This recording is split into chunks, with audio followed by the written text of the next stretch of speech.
클럽발 집단 감염의 진앙지가 최소 3곳 이상일 것으로 파악됐습니다. 중대본은 황금 연휴 기간 전 이태원에 이미 조용한 전파가 일어났던 것으로 판단했습니다. 위안부 피해 할머니 후원금 논란에 대해 윤미향 시민당 당선자는 친일 세력의 공세라며 보수 언론과 통합당이 만든 모략극 이상도 이하도 아니라고 주장했습니다. 전 민주노총 부위원장은 이번 사건의 본질은 위안부 투쟁을 내세워 금배지를 단 게 근본 원인이라고 했습니다. SNS 단체 채팅방에서 술에 취한 여성을 집단 성폭행한 혐의로 실형을 선고받은 가수 정준영이 항소심에서 징역 5년으로 감형받았습니다. 미성년자 성폭행 혐의로 구속된 올림픽 은메달리스트 왕기춘이 대한유도회에서 영구 제명됐습니다. 더불어 유도 단급을 삭제하는 삭단 징계도 내려졌습니다. 한 명품 브랜드의 가격 인상 소식이 알려지면서 백화점 앞엔 인상 전 구매를 원하는 이들로 개장 전부터 긴 줄이 늘어섰습니다. 안에 들어서 83분 받았어요. 한 푼이 아쉬워 재난지원금을 신청하는 풍경과 대조적입니다. 3차 추경에서도 국방 예산이 또 줄어들 것으로 전망됩니다. 규모는 지난 2차 때 1조 5천억 원의 절반 수준인 7천억 원에 이를 것으로 보입니다.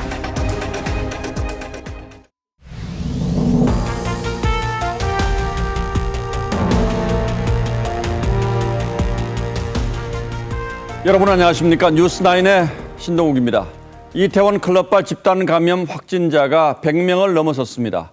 그런데 처음 확인이 된 용인의 66번 확진자가 다녀간 곳이 아닌 다른 클럽의 감염자가 나왔습니다. 즉 이번 집단 감염의 출발지가 한 곳이 아니라는 뜻이고 최소 4곳 이상에서 감염이 이루어진 것으로 방역당국은 보고 있습니다.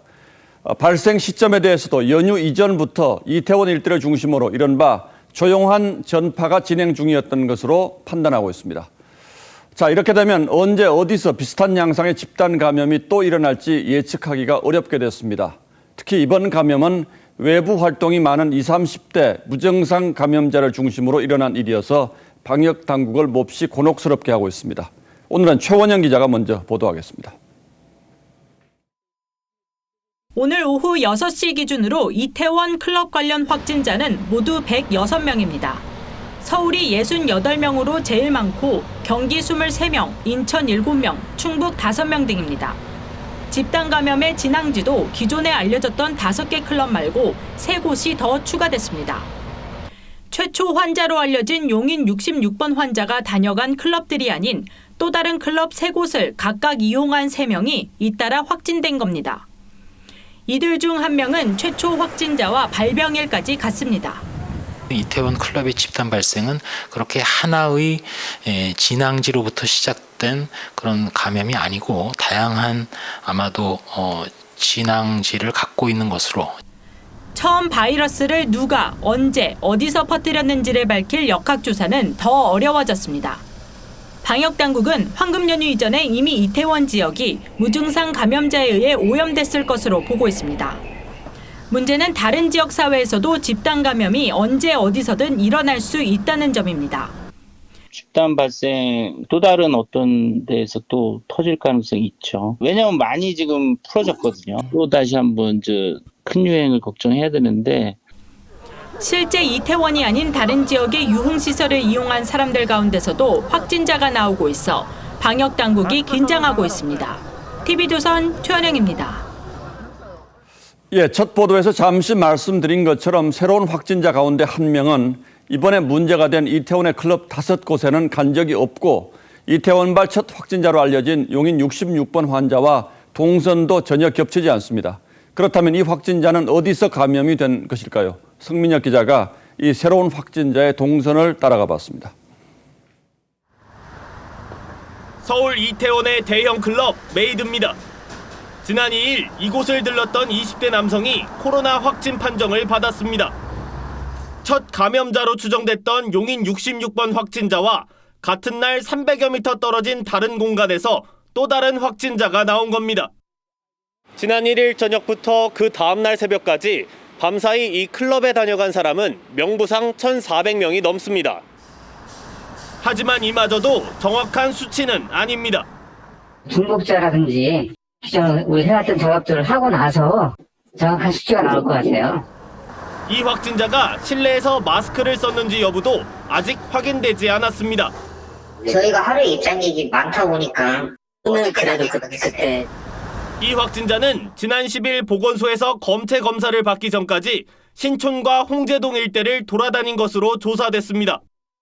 전혀 다른 연결고리가 진행됐을 수도 있고 또 다른 전파의 연결고리가 진행된다 하더라도 최대한 조기에 발굴하고 서울시는 감염 우려 기간 동안 이태원 일대에서 기지국에 접속한 10,000명을 파악해 선별소에 들르라는 내용의 문자 메시지를 보냈습니다.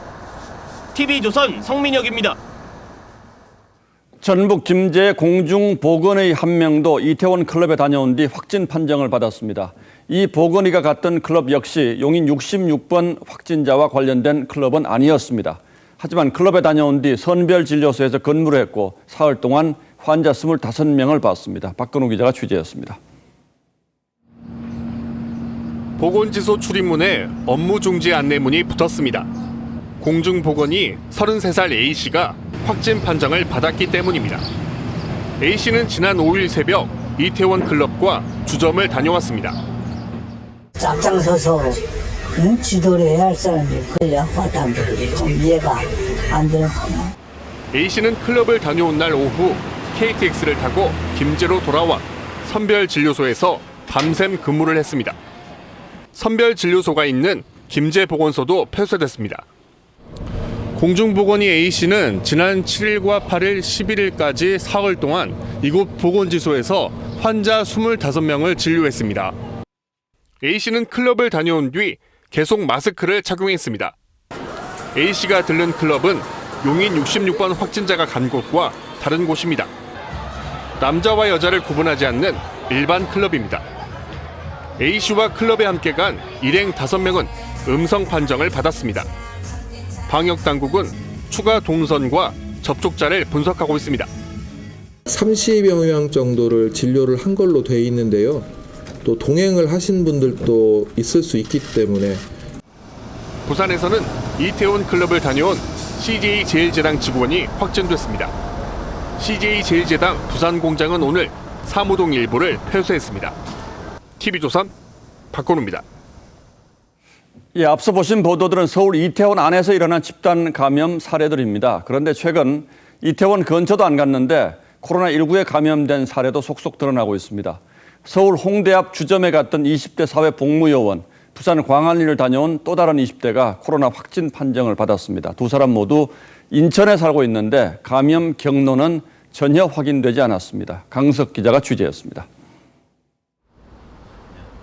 인천 서구 소속 사회복무요원인 22살 A씨가 오늘 확진 판정을 받았습니다. A씨는 지난 7일 지인들과 홍대 인근 주점을 방문했습니다. 지난 9일에는 경기도 의왕에서 친인척 8명과 가족 모임도 했습니다. A씨는 지난달 30일부터 휴가 기간이었지만 이태원 클럽 등 집단 감염이 발생한 곳에는 가지 않았습니다. 홍대 쪽도 그렇고요. 식사 때문에 갔던 타 지자체 부분도 그렇고 모두가 거기에서도 역학조사가 진행이 되고 있어요. 인천 남동구에 사는 29살 여성 B씨도 오늘 확진 판정을 받았습니다. B씨는 지난 8일부터 1박 2일 동안 지인과 KTX를 타고 부산 광안리를 여행했습니다.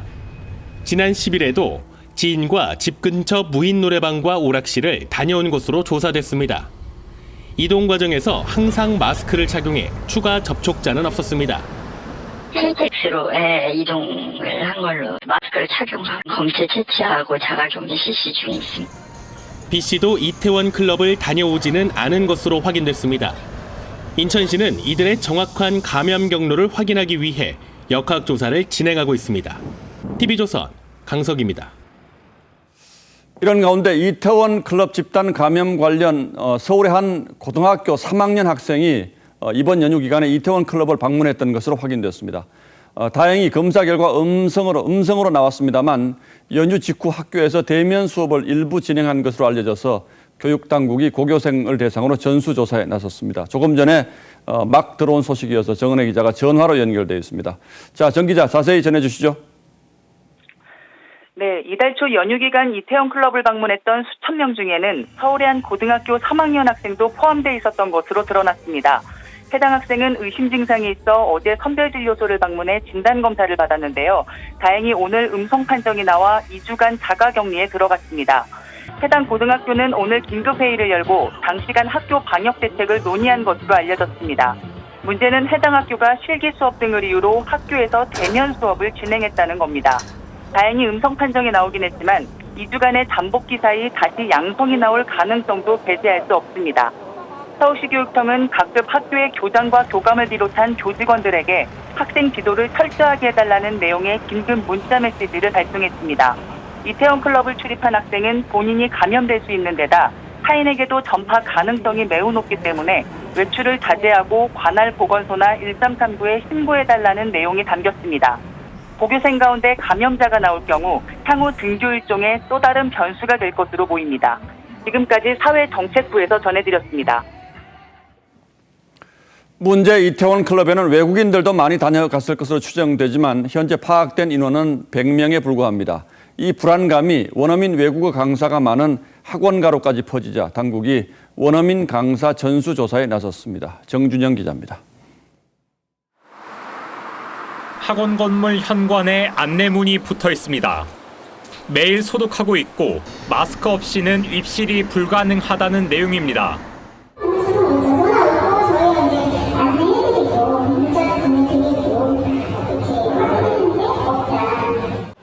지금까지 이태원 클럽에 갔던 외국인은 100명 정도인 것으로 파악될 뿐 누구인지는 전혀 확인되지 않습니다. 교육당국은 이태원 클럽을 다녀온 원어민 강사가 있는지 전수조사를 벌이고 있습니다. 서울 송파구에선 한 원어민 강사가 이태원 클럽에 다녀와 해당 영어 유치원은 휴원 조치됐습니다. 광주, 전남에선 58명, 부산은 원어민 교사 20명이 각각 이태원 일대를 다녀온 뒤 자가격리에 들어갔습니다. 어느 곳에 어떤 선생님들이 검사할 때는 다 확인할 수는 없으니까. 교사직에 있으신 분들이 그랬다니 더 이제 우려가 크고요. 아무튼 좀 자제해 주셨으면 좋겠어요. 예. 하지만 일각에서는 외국인 강사들만 전수조사 대상으로 삼은 것은 인권 침해 소지가 있다고 지적했습니다. TV조선 정준영입니다. 자, 이렇게 이태원발 전국 감염 우려가 확산되고 있습니다만 정작 클럽을 방문한 사람 3천여 명은 아직도 연락 두절 상태라고 합니다. 그래서 서울시가 클럽 일대 휴대전화 기지국을 통해서 1,905명의 명단을 확보했는데 이게 어떤 방역 효과를 거둘 수 있을지 따져보도록 하겠습니다. 자, 윤설기 기자. 그런데 네. 클럽 방문한 사람들 이름 그리고 연락처를 다 적게 했다고 하는데 유흥업소에서 이런 명부를 작성한다는 얘기는 처음 듣는 얘기 같아요. 네, 사실 이름 적고 유흥업소에 들어가는 경우는 뭐 거의 없었죠. 코로나 사태 후 도입이 됐습니다. 자, 그런데 어쨌든 이 이름과 연락처만 있다면 클럽 방문자는 쉽게 확인할 수 있지 않겠습니까? 문제는 방문객 가운데 자신의 신상 노출을 꺼려서 허위 정보를 기재한 사람들이 많았다는 거죠. 자, 결국 이 3천여 명도 이제 이런 사람들이라고 봐야겠고요. 그래서 서울시가 주변의 휴대전화 기지국까지 조사를 해서 1,900명 이상의 명단을 확보를 한 거군요. 네, 그렇습니다. 자, 이태원 5개 클럽 일대의 이동통신사 기지국은 모두 17곳인데요. 4월 24일부터 5월 6일까지 기지국에 휴대전화 접속 기록을 남긴 1,905명을 찾았습니다. 여기엔 클럽 방문자는 물론이고 그냥 길거리에 서 있는 사람까지 포함되어 있습니다. 휴대전화를 통해서 이들의 이름, 나이, 주소 전부를 알 수 있게 됐죠. 자, 그런데 물론 이분들이 다 클럽 갔다는 건 아닌 거죠? 그렇습니다. 서울시는 이들에게 검사 권고 문자를 보내고 있습니다. 아무튼 뭐 본인의 행동은 본인이 제일 잘하시기 때문에 저희들 입장에서는 가능하면 일단 다 받으셔서 완전히 확인하는 게 좋겠다. 이렇게 권고를. 네, 들으신 것처럼 검사 이행 명령은 아니지만 검사를 유도해서 확진자를 가려내겠다는 거죠. 하지만 클럽 방문자가 검사를 안 받을 경우에는 자택 방문까지 한다는 아주 강경한 입장입니다. 서울시는 또 이 클럽의 카드 이용자 494명의 명단도 확보했습니다. 자, 그런데 휴대전화 끄고 클럽 간 사람도 있을 수 있지 않겠습니까? 네, 끌 경우에는 이 기지국에 잡히지는 않습니다만 전원만 켜 있으면 사실상 기지국과 연결될 수밖에 없다는 게 전문가들의 지적입니다. 전화를 하던 문자 메시지를 받던 인터넷으로 뭘 하던 간에 기지국하고 휴대폰은 거의 요새 같은 시대에는 거의 뭐 항상 통신을 하고 있다라고 보시면 되고요. 거의 수사를 방불케 하는군요. 그런데 이 휴대전화를 통한 위치 추적은 얼마나 정확한 겁니까? 네, 전국의 기지국은 이 83만 2천여 곳으로 도심의 경우 오차 범위가 500m 정도라고 합니다. 자, 500m라면 어쨌든 시간이 걸릴 수도 있습니다만 어쨌든 뭐 동선 파악에 도움이 되겠군요. 네, 휴대전화 위치 추적은 5년 전 메르스 사태 때부터 시작이 됐고 일부 국가들도 코로나 사태로 현재 도입을 추진 중이라고 합니다. 자, 지금 뭐 워낙 급박하고 불가피한 상황이긴 합니다만 어쨌든 이런 과정에서 인권 침해 논란은 나오지 않도록 세심하게 배려를 좀 해야겠군요. 네, 그래야겠습니다. 예, 윤슬기 기자 잘 들었습니다.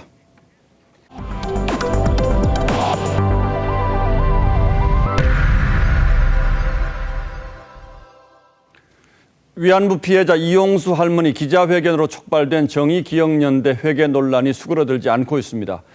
여러 곳에서 지출한 돈을 한 곳으로 몰아놓거나 22억 원이 넘는 돈을 다음 회계 연도로 이월했는데 다음해 장부에서는 이 금액이 누락되는 등 여러 곳에서 회계 부실 흔적이 발견됐습니다. 논란이 커지자 행정안전부와 국세청이 확인에 나섰습니다. 권영민 기자가 보도합니다.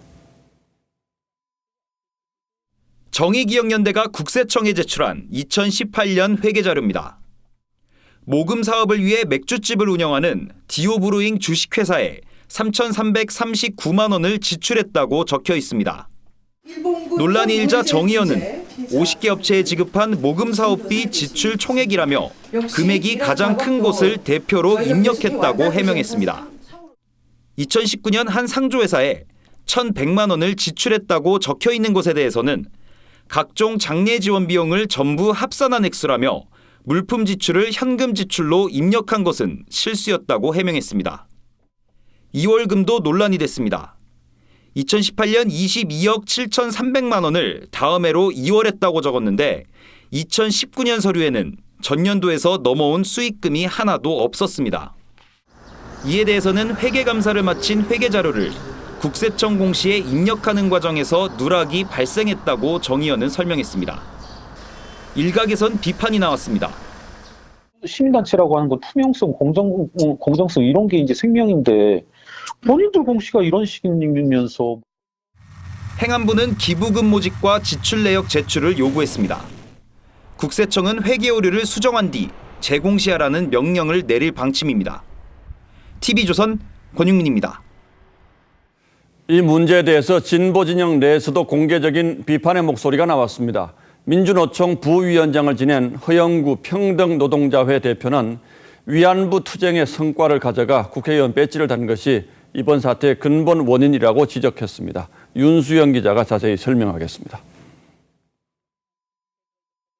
시민단체 평등노동자회 허영구 대표가 SNS에 쓴 글입니다. 더불어시민당 윤미향 당선인을 둘러싼 논란에 대해 피해자들이 모든 것을 걸고 사실을 폭로하고 싸웠는데 활동가들이 투쟁의 성과를 가져가 국회의원 배지를 단 것이 근본 원인이라고 지적했습니다. 허 대표는 또 수구보수 언론 탓하기 전에 자기 자신을 되돌아보라며 반성도 촉구했습니다. 진보 진영 내에서 윤 당선인을 향한 비판의 목소리가 나온 겁니다. 허 대표는 1990년대 초 민주노총 설립부터 참여해 부위원장을 지냈습니다. 2009년 민노총 간부의 성폭행 문제가 불거지자 조직이 어렵더라도 새 출발해야 한다며 부위원장직에서 사퇴했습니다. 허 대표는 우리 사회의 대리인이나 거간꾼들이 성과를 낚아채 대표가 되는 정치 먹튀들이 비일비재하다고 지적했습니다.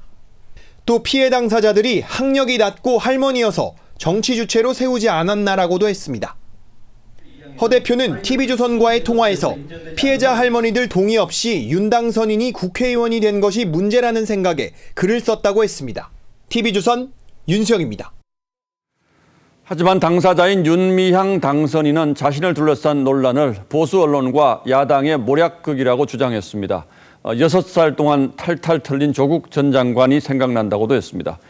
그러면서 친일 언론, 친일 학자와 맞서겠다고 했는데 여당에서도 비슷한 주장이 나왔습니다. 야당은 사태의 본질을 친일 논쟁으로 흐리지 말고 사과부터 하라고 주장했습니다. 최지원 기자입니다.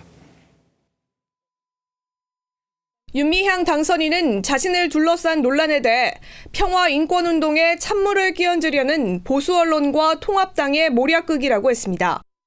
한국의 그 보수 매체들 그리고 또 그 보수 매체들의 입을 빌려서 야당이 공격하는 방식으로 그러면서 친일 언론과 친일 학자에 맞서겠다고 했습니다. 윤 당선인은 또 6개월간 탈탈 털린 조국 전 법무부 장관이 생각난다고도 했습니다. 딸의 미국 음악대학원 유학비 출처 논란을 빗댄 것으로 보입니다. 민주당 김두관 의원은 친일, 반인권, 반평화 세력의 최후 공세라고 했고 송영길 의원도 완전하게 친일 청산을 하지 못한 나라의 슬픈 자화상이라며 윤 당선인을 두둔했습니다. 외교부는 오늘 2015년 일본 정부의 출연기금 10억엔과 관련해 피해자 의견을 수렴하지 않았다는 2017년도 위안부 합의 TF 보고서 내용을 재확인했습니다. 야당은 친일을 운운하기 전에 사과하고 책임부터 지라고 했습니다. 무엇이 이용수 할머니로 하여금 속을 만큼 속았고 이용당할 만큼 당했다고 한 것인지 그 진상을 밝히고 책임을 물을 것입니다.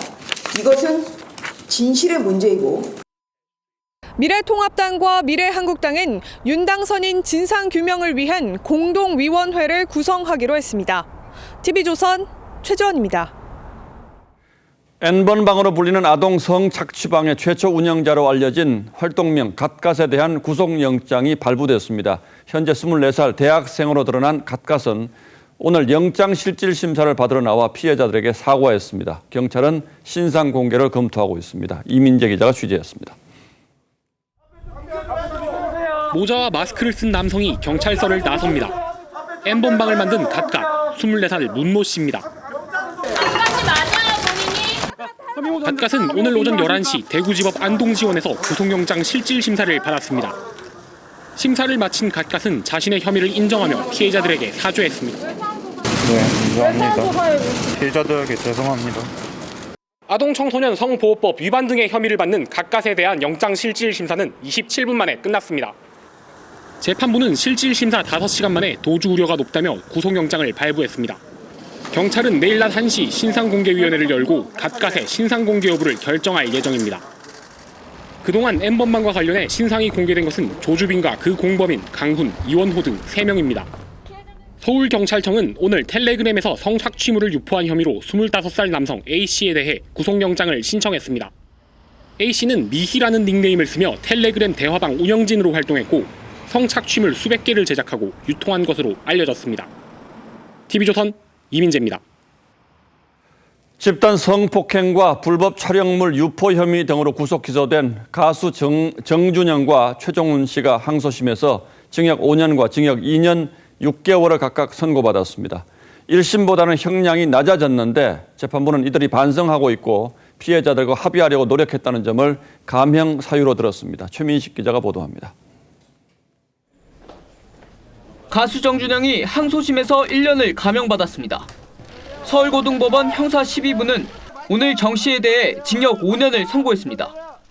재판부는 1심 재판부의 판단 모두 정당하다면서도 반성과 피해자와의 합의 노력 등을 종합해 형을 정했다고 설명했습니다. 죄송하고요. 국민 여러분께 지금 피해자들한테 너무 죄송하고 조사 성실히 임하도록 하겠습니다. 죄송합니다. 함께 재판에 넘겨진 가수 최종훈에겐 징역 2년 6개월이 선고됐습니다.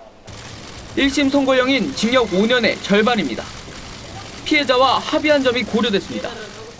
다만 재판부는 최 씨가 공소사실 자체를 인정하지 않는 것은 진지한 반성이 부족하다고 판단했다며 2년 6개월의 실형을 선고한다고 설명했습니다. 이들은 지난 2016년 대구의 한 숙박업소에서 술에 취해 의식을 잃은 여성을 함께 성폭행한 혐의로 구속 기소됐습니다. 정 씨는 또 2015년 11월부터 이듬해 6월까지 여성들의 신체를 불법 촬영하고 유포한 혐의도 받습니다. 정 씨는 불법 촬영과 유포 혐의는 인정했지만 성폭행 혐의에 대해선 합의한 성관계였다고 주장했습니다. 하지만 재판부는 정 씨의 혐의를 모두 유죄로 봤습니다. TV조선 최민식입니다. 입주민에게 폭행당한 아파트 경비원이 극단적 선택을 한 사건에 대해 한 시민단체가 철저한 진상규명을 촉구했습니다. 경찰은 가해자를 출국 금지하고 이번 주 중 소환 조사할 방침입니다. 권영석 기자가 취재했습니다. 아파트 앞에서 수십 명이 손팻말을 들고 서 있습니다. 지난 10일 극단적 선택을 한 경비원 최 씨를 추모하기 위해 모인 사람들입니다. 이들은 경비 노동자가 안전한 환경에서 근무할 수 있도록 보장하라고 촉구했습니다. 재발 방지 대책을 마련하라! 인근에서 일하는 다른 경비원도 동참했습니다. 경비가 노동자가 약하다 하더라도 주민이 폭행, 그건 있을 수가 없는 일입니다.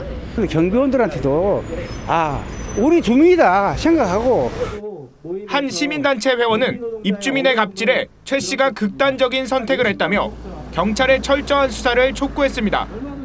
엄정한 수사를 통해 가해자가 처벌받고 다시는 이런 억울한 죽음이 있어서는 안 되겠다라는. 유족들은 오늘 기자회견에 참석하지 않았습니다. 유족들은 가해자의 사과를 기다리겠다며 오늘 예정된 발인을 이틀 미뤘습니다. 경찰은 가해자 A씨를 출국 금지하고 이번 주 안에 불러 조사할 예정입니다. 경찰은 A씨가 치료비를 내놓으라며 최 씨를 협박한 의혹 등 다른 혐의도 함께 들여다보겠다는 방침입니다. TV조선 권영석입니다. 올림픽 은메달리스트 왕기춘이 대한유도회에서 영구 제명됐습니다. 미성년자 성폭행 혐의로 구속된 데 따른 건데 유도 단급을 아예 없애버리는 삭단 징계도 내려졌습니다. 이다솜 기자입니다. 지난 1일 미성년자 성폭행 혐의로 구속된 왕기춘의 징계 수위에 대해선 이견이 없었습니다. 그 미성년자를 상대로 해서 성관계를 가졌다는 점을 전부 다 인정을 하셔서 만장일치로 영구 제명 및 삭단 결정을 하였습니다. 왕기춘은 7일 이내 재심을 청구할 수 있지만 번복 가능성은 희박해 보입니다. 영구 제명 징계 확정은 유독의 퇴출을 의미합니다. 유도인으로서의 모든 활동이 불가능해지고 왕기춘이 보유하고 있던 4단 단급도 삭제됩니다. 영구 제명 이상의 처분은 체육 연금 수령 취소로도 이어집니다. 앞서 야구선수 강정호, 안지만, 승마 선수 김동선 등이 연금을 박탈당한 바 있습니다. 베이징 올림픽 은메달, 2번의 세계선수권 금메달 등 왕기춘은 한국 유도의 간판이었습니다. 하지만 유명세만큼이나 구설도 많았습니다. 2009년 클럽에서 여성을 폭행한 혐의로 경찰에 입건됐고 2013년엔 군 복무 혜택을 위한 기초 군사훈련 때 훈련소에 휴대전화를 반입한 사실이 적발돼 영창 처분을 받기도 했습니다. 2014년엔 자신의 SNS에 말로 타이르고 주의를 주는 건 한계가 있다며 폭행을 옹호하는 발언으로 공분을 샀습니다. 유도체육관 운영으로 재기하는 듯 했지만 이번 미성년자 성폭행 혐의로 나락으로 떨어졌습니다. TV조선 이다솜입니다. 서울 강남의 한 성형외과에서 재벌 등 유력 인사들이 프로포폴 주사를 맞았다는 법정 진술이 나왔습니다. 증인은 원장 지시로 차명 기록부를 만들었고 시술이 끝난 뒤 프로포폴을 추가 투약하는 방법도 사용했다고 진술했습니다. 조원진 기자입니다. 서울 강남의 한 성형외과 김모 원장의 재판에 병원 격리 직원이 증인으로 출석했습니다. 이 직원은 김 원장이 최승석 전 애경개발 대표이사 등 재벌들에게 프로포폴을 투약했냐는 검찰 측의 질문에 맞다라고 진술했습니다. 유력 인사들의 투약 기록을 남기지 않기 위해 김 원장의 지시로 차명 기록부를 작성하고 식품의약품안전처에도 허위 보고했다고도 말했습니다. 병원을 출입한 재벌가 사람들의 실명을 공개하라는 요구에는 심리적으로 불안하고 무섭다며 답변을 거절했습니다. 병원에서 근무했던 다른 직원도 증인으로 출석해 시술이 끝난 뒤에도 프로포폴을 추가 투약하는 등 이른바 생투약이 이뤄졌다고 말했습니다. 검찰은 지난해 12월 최 전 대표이사를 소환 조사했습니다. 수사가 시작되자 최 전 대표는 대표직에서 물러났습니다. 법원은 내일 모레 최 전 대표를 증인으로 소환해 투약 여부 등을 직접 물어볼 계획입니다. TV조선 주원진입니다. 전북 전주에서 여성을 살해한 혐의로 구속된 30대 남성이 부산에서 실종된 또 다른 여성의 사건에 연관된 정황이 드러났습니다. 경찰은 연쇄 살인 가능성에 무게를 두고 있습니다. 오선열 기자가 취재했습니다. 과수원 주변에 경찰 통제선이 쳐졌습니다. 오늘 낮 3시 20분쯤 이곳에서 나뭇가지로 덮인 여성 시신이 발견됐습니다. 경찰은 지난달 29일 부산에서 실종 신고됐던 29살 여성 B씨로 추정하고 있습니다. 입고 있던 옷과 신체적 특징이 일치하기 때문입니다. 경찰 조사 결과 B씨는 부산에서 전북 전주로 와 한 남성을 만났습니다. 경찰이 CCTV를 분석했더니 이 남성은 지난달 14일 전주에서 지인 여성을 살해한 31살 A씨였습니다. 경찰은 실종된 여성 B씨가 A씨와 SNS로 연락하다 지난달 18일 직접 만난 것으로 확인했습니다. A씨의 차 안에서 나온 머리카락과 소지품 검사 결과 부산에서 실종된 여성 B씨의 유전자와 일치했습니다. 경찰은 A씨가 지난달 14일 지인 여성을 살해한 뒤 지난달 18일 B씨를 만나 잇따라 살해했을 가능성을 조사하고 있습니다. 부산에서 와서 피해자하고 접촉한 부분은 저희들이 확인했으니까 이게 강력범죄가 이루어졌을 가능성이 있다고 보고. 경찰은 여성 시신이 B씨인지를 밝히기 위해 국과수에 부검을 의뢰했습니다. TV조선 오승열입니다. 한 명품 브랜드의 가격 인상 소식이 알려지면서 백화점 앞엔 인상 전 제품을 구매하려는 이들로 개장 전부터 긴 줄이 늘어섰습니다. 불과 한 달 전에는 소상공인 대출을 위해서 긴 행렬이 이어지기도 했죠. 오늘의 포커스는 서로 다른 긴 줄에 맞췄습니다. 백화점이 문을 열기 1시간 전인데 줄이 길게 늘어섰습니다. 아예 번호표까지 나눠줍니다. 100명 정도인 줄 알았더니 그래도 다행히 안에 들어서 83번 받았어요.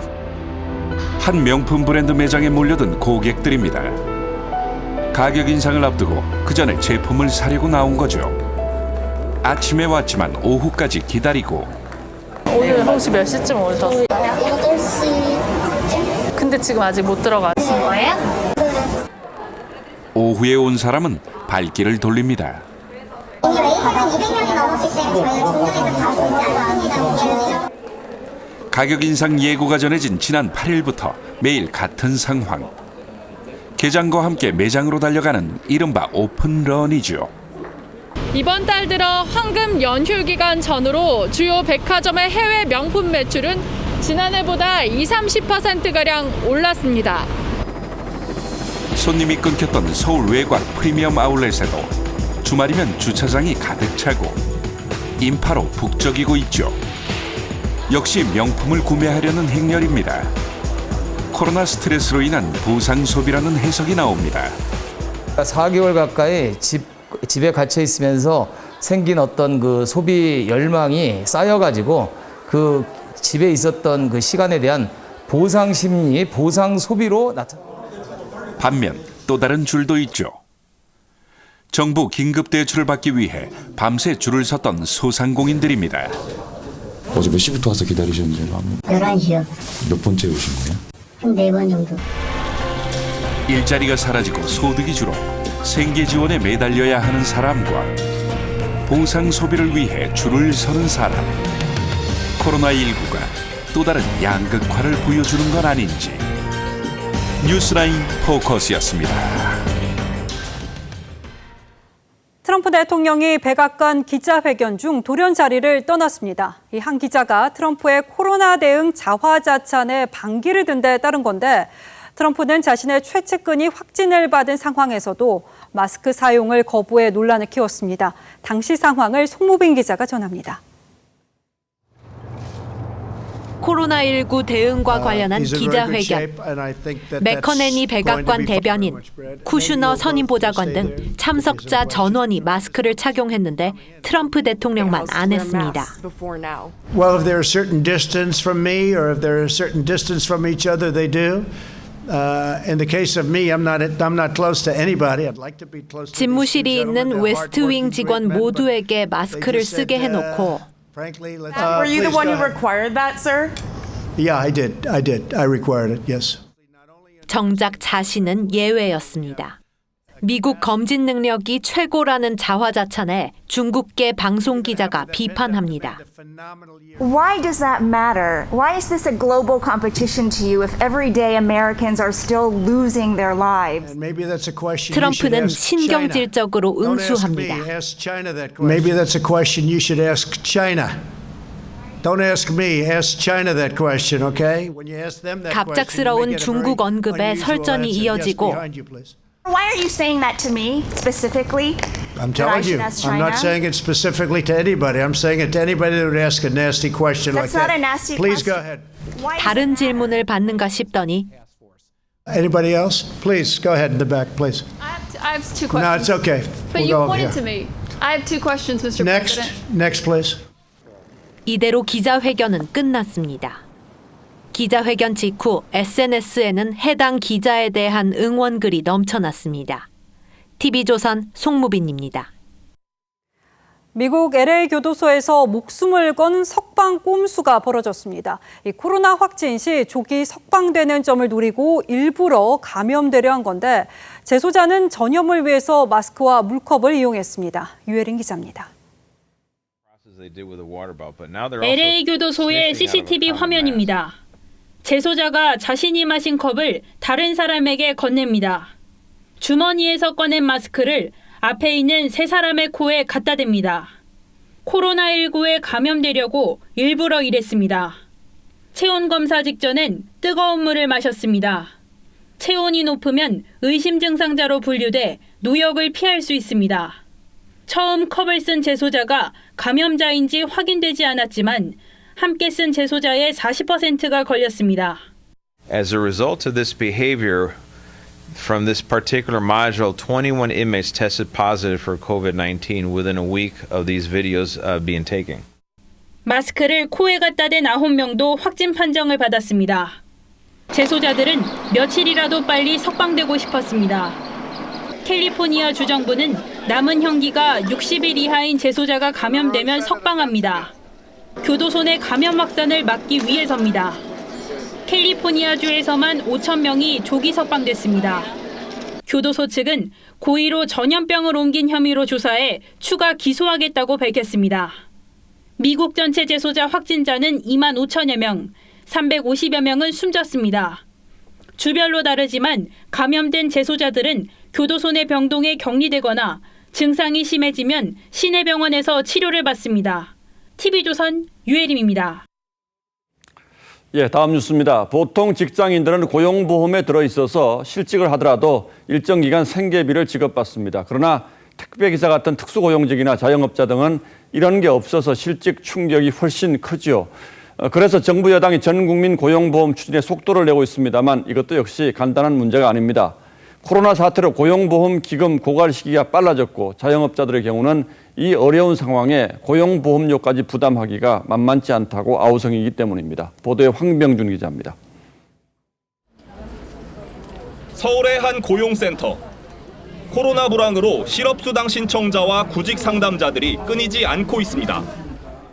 지난달 구직급여 지급액은 역대 최대인 1조 원에 육박했는데 지난 2월 이후 매달 1,000억 원씩 늘고 있습니다. 신규 신청자 수 및 수혜 금액 규모의 증가 추세는 당분간 지속될 걸로 예상을 하고 있습니다. 이런 추세가 지속되면 현재 6조 1,000억 원 남은 고용보험기금은 10월이면 바닥이 납니다. 정부는 추경을 편성하고 재난지원금 기부액을 기금에 넣겠다는 계획이지만 불황이 지속되면 현재 월급의 0.8%인 보험료율 인상이 불가피합니다. 이런 가운데 여당과 정부는 전국민 고용보험 가입에 속도를 내고 있는데 문제는 역시 보험료입니다. 특수고용직과 자영업자는 보험료 산정 기준이 되는 소득 파악이 쉽지 않습니다. 여기다 자영업자는 근로자 몫까지 2배의 보험료를 내야 합니다. 당장에 이제 월세 내고 인건비 내고 나면 수익금도 없습니다. 그런 상황이다 보니까 일일이 하나하나 해서 이렇게 다 가입시켜주기가 좀... 자영업자들은 지금도 임의로 고용보험 가입이 가능하지만 가입률은 약 0.4%에 불과합니다. TV조선 황병준입니다. 이런 상황에서 정부가 다음 달 3차 추경을 위해서 7천억 원 규모의 국방 예산을 추가로 깎겠다는 입장입니다. 지난 2차 추경 때 삭감된 1조 4,700억 원을 합치면 국방비 삭감액이 벌써 2조 원을 훌쩍 넘게 되죠. 이렇게 해도 군 전력 유지에 문제가 없는지 차정성 기자가 전문가들의 얘기를 들어봤습니다. 적진에 은밀히 침투해 정밀 타격하는 차세대 전투기 F-35A입니다. 공군은 7조 4천억 원을 들여 내년까지 모두 40대를 도입할 계획인데 지난달 2차 추경으로 사업비 3천억 원이 깎였습니다. 또 해상작전 헬기와 이지스함 구축 사업비도 모두 3천억 원이 줄었습니다.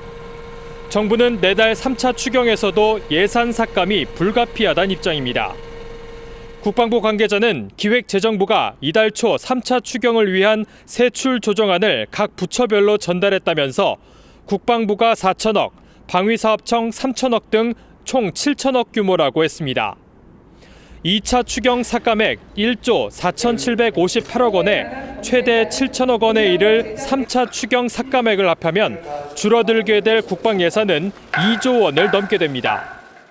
정부는 아직 구체적인 규모나 감축 대상은 확정되지 않았다는 입장입니다. 하지만 국방 예산 추가 삭감으로 군 전력 강화 차질에 대한 우려 목소리도 적지 않습니다.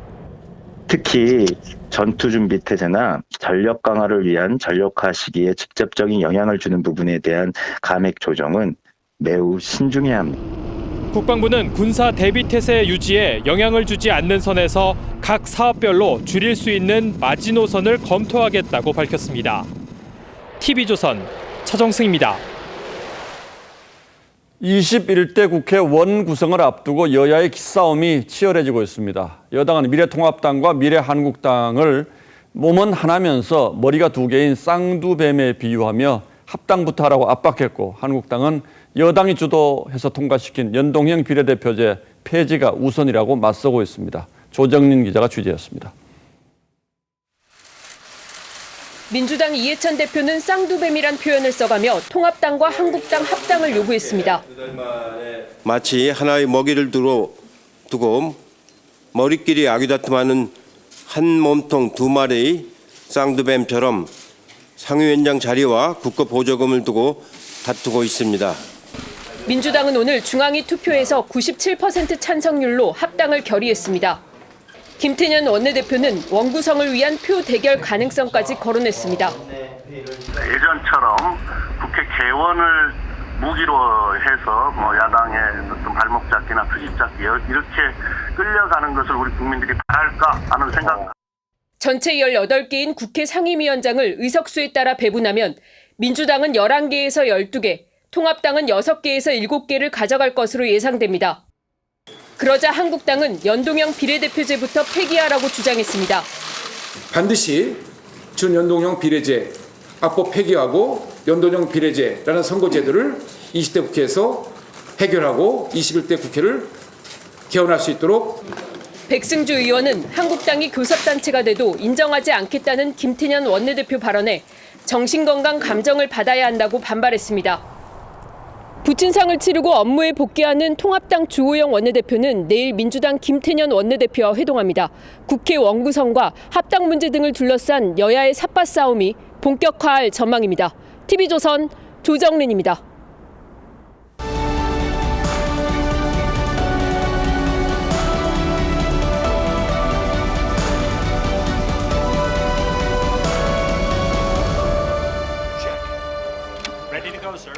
고전이 된 SF 영화 토탈 리콜의 화두는 기억입니다.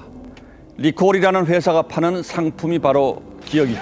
이를테면 우주 여행을 떠나지 않아도 다녀온 것처럼 기억을 조작해 고객의 뇌에 심어줍니다. 좋은 기억만 지니고 싶어하는 인간 심리를 겨냥한 것이죠. 거꾸로 시인은 망각을 말합니다. 가장 귀한 글로 한 가지만 간직하겠소. 그러고는 죄다 잊어버리겠소. 꽃샘에 노을질 그 황홀될 시간만 책임지라며. 노인에게 괴로운 것은 육체의 쇠약함이 아니라 기억의 무게를 견뎌내는 일이라고 합니다. 망각은 신이 인간에게 준 최고의 선물이라는 명언도 있죠. 하지만 살며 짊어진 끔찍한 고통과 슬픔을 애써 되살려내 세상에 드러낸 분들이 있습니다. 바로 위안부 할머니들입니다. Please remember the history into which we were forced. For such history must not be repeated again. 정의기억연대도 단체 이름에 내세우는 이 기억이라는 위안부 문제의 뿌리가 그러나 다툼과 순환의 단어가 되고 말았습니다. 이제는 속을 맞춰 쏘았고 유혹당할 만큼 당했습니다. 이용수 할머니의 이 선언에 대해서 정의연과 윤미향 전 대표가 할머니의 기억이 왜곡됐다고 했습니다. 과연 그런지 판단하는 방법은 딱 하나, 할머니가 제기한 문제 진실을 따져보는 것뿐입니다. 먼저 기부금 사용의 투명성입니다. 정의연은 회계 절차가 투명하다면서도 자세한 공개는 거부했습니다. 많은 국민들이 왜 정의연에 기부를 했는지 그 뜻을 생각한다면, 그리고 떳떳하다면 공개 못할 이유는 전혀 없을 겁니다. 기업에게는 왜 공개하라고 하지 않느냐고도 했지만 기업은 기부금으로 운영하는 것이 아니죠. 그래서 기업에게도 요구하지 않는 걸 왜 우리에게라고 항변하는 정의연 간부의 말을 저는 이해할 수 없습니다. 또 한 가지, 윤미향 전 대표가 한일 위안부 합의의 구체적인 내용을 알았느냐의 논란입니다. 윤 당선인은 부인합니다만 이용수 할머니는 미리 알고도 할머니들에게 알리지 않았다고 주장했습니다. 일본 정부 돈을 받으면 안 된다고 종용했다는 다른 할머니의 증언도 나왔습니다. 할머니들의 이 주장이 사실이라면 위안부 해결 제1원칙인 피해자 중심주의에 어긋난다고 할 수밖에 없습니다. 그래서 대단히 복잡해 보이는 문제지만 단순하게 접근하면 오히려 답은 가까운 데 있습니다. 그리고 그 답을 내는 일은 정의연 스스로 정당성을 확보하기 위해서라도 꼭 필요합니다. 위안부 문제는 아시는 것처럼 우리 근현대사에서 매우 중요한 자리를 차지합니다. 진통이 따르고 때로는 불편한 진실이 드러나더라도 밝힐 것은 분명하게 밝히는 것이 역사를 무겁게 하는 자세일 겁니다. 5월 12일 앵커의 시선은 기억과 진실이었습니다.